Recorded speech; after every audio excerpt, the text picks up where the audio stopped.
अभी हमने अपने करबक के पहले पार्ट को समझा था, जिसमें कवि कहना चाह रहे थे कि एक नैन रहते कवि क्या है, गुणी है। जो भी उनकी रचनाओं को, लेखनी को पढ़ता है वो क्या होता है, उनकी माया में पड़ जाता है। कवि और भी विभिन्न तरीकों से समझाया है, जो पहले वीडियो में आपको मैंने दिया है, उसको अच्छी तरह देखिएगा, ठीक है। और दूसरे करबक के दूसरे पार्ट में कवि कहना चाहते हैं, मोहम्मद यही कवि जोड़ी सुनावा।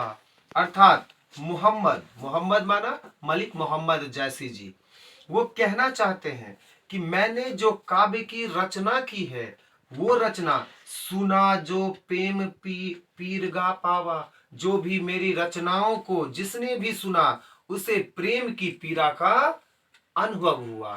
अर्थात मोहम्मद यही कवि जोड़ी सुनावा, मौलिक मोहम्मद जैसी ने जो काव्य की रचना की है, जो भी उनके इस रचना को सुना, वो प्रेम को पाया, प्रेम में अनुभव किया, उनके प्रेमों को, उनके प्रेम पीड़ा को अनुभव किया। कवि कहना चाहते हैं कि जोड़ी लाई रकत के लेई। अर्थात देखिए ठीक से बच्चा बाटी, देखो कैसे समझना है। जोड़ी लाई रकत के लेई, अर्थात हृदय के रकत से कवि ने जो रचना की है, काव्य की रचना की है, उसमें इतना प्रेम भरा है, इतना प्यार भर दिए हैं वो इसमें, कि कह रहे हैं कि जो रचना मैंने की है अपने हृदय के खून से, उसको लई, खून के लई लगाकर लिखा है। कभी कहना चाहते हैं कि गाढ़ी प्रीति नैन जल भई, मतलब गाढ़ी प्रीति को उन्होंने नैन जल से भिंगोया है। कभी कहना चाहते हैं, औ मन जानी कवित अस किन्हा, मकू यह रहे जगत मह चिन्हा। कभी कहना, गौर से देखो भाई, कि औ माना होता है और, मन जानी कवित अस्किन्ना, मन में यह जानकर अपने कवित्व की रचना किए हैं, ताकि संसार में उनका यह चिन्ह रह जाए, संसार में उनकी काव्य सभी पढ़े, सभी समझे, और उनकी दर्द को जो उन्होंने अपनी हृदय के खून से लिखा है, उसको समझने की प्रयास करे और उनके प्रेम पीड़ा को अनुभव करे। कवि आगे कहते हैं कि कहां सो रतन सेन राजा, कहते वो रतन सेन राजा कहां है, जो पद्मावती के लिए, पद्मावती के प्यार में वो क्या हो गया था। आपको जब आपने काव्य खंड पढ़े होंगे अगर करबक का, तो करबक में उन्होंने अच्छी तरह इस बात को समझाया है। पद्मावती में उन्होंने समझाया है कि रतन सेन राजा, जब पद्मावती उनसे बिछुड़ती है तो वो पूरा का पूरा संत बन जाता है। तो उसी की चर्चा कर रहे हैं कवि कि कहां है वो रतन सेन राजा, कहां है सुबह असी बुद्धि उपराजा, कहां है वो सुबह जो बुद्धि, जो अपनी पूरी बुद्धि लेके घूम रहा था। कहां अलाउद्दीन सुल्तानू, वो अलाउद्दीन सुल्तान भी कहां है, जो पद्मावती के पीछे पड़ा हुआ था। कहां राघो जय कहीं किन बखानू, वो कहां राघो, वो राघव भी कहां है, जो पद्मावती का बखान किए घूमता था। कहां स्वरूप पद्मावती रानी, वो पद्मावती रानी भी अब नहीं है।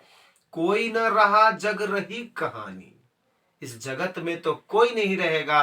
कभी कहते हैं मैं भी इस जगत में नहीं रहूंगा, कोई भी इस जगत में नहीं रहा, बस रह जाएगी तो अपनी कृति, अर्थात अपनी करनी, कि जो हमने रचनाएं की है, जो हमारी कृति है, वही ना बच्चा पार्टी लोग फैल के रखेगा, वही ना सुगंध फैलाएगा। आगे कभी कहना चाहते हैं कि कह स्वरूप पद्मावती रानी, कोई न रहा जग रही कहानी, धानी सो पुरुष जस कृत जासु, फूल मरे पे मरे नवासु। है ना, पेड़ से फूल तो गिर जाते हैं लेकिन अपनी सुगंध छोड़ जाते हैं, उसी तरह हम तो नहीं रहेंगे, लेकिन हमारी रचनाएं जो है सो सुगंध की तरह पीछे रह जाएगी।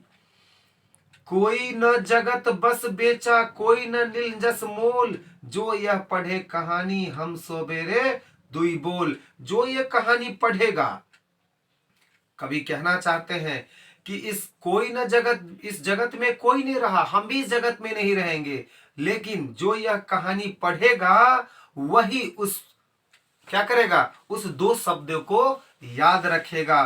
कभी कहना चाहते हैं, कवि का जो अपने कलेजे के खून से रचे इस काव्य के प्रति जो आत्मविश्वास है, जो इनकी अत्यंत जो समर्पण है, ये हमें सार्थक लग रहा है। और कवि जो अपनी दुख सुना रहे हैं, अपनी पीड़ा सुना रहे हैं, अपनी कुरूपता को नहीं देखते, अपने गुणों को देख रहे हैं। कवि दोनों काव्यों की रचनाओं से कहना चाहते हैं कि गुण गुण है तो रूप का कोई महत्व नहीं है ना। कवि के कहना है अगर गुणी है तो रूप में इसमें कोई महत्व नहीं रखता है। वो अपनी रचनाओं को बड़ी ही गुण से लिखे हैं, बड़ी प्यार से लिखे हैं, उसमें पूरी दर्द बिखेर दिया है। तो बच्चा लोग इसको अच्छी तरह समझिएगा, अच्छी तरह लाइन बाय लाइन समझाया हूं, line by line 2 bar 3 bar video को देखिएगा, उसको समझने की कोशिश कीजिएगा ताकि आपको अच्छा मार्क आ जाए। ओके।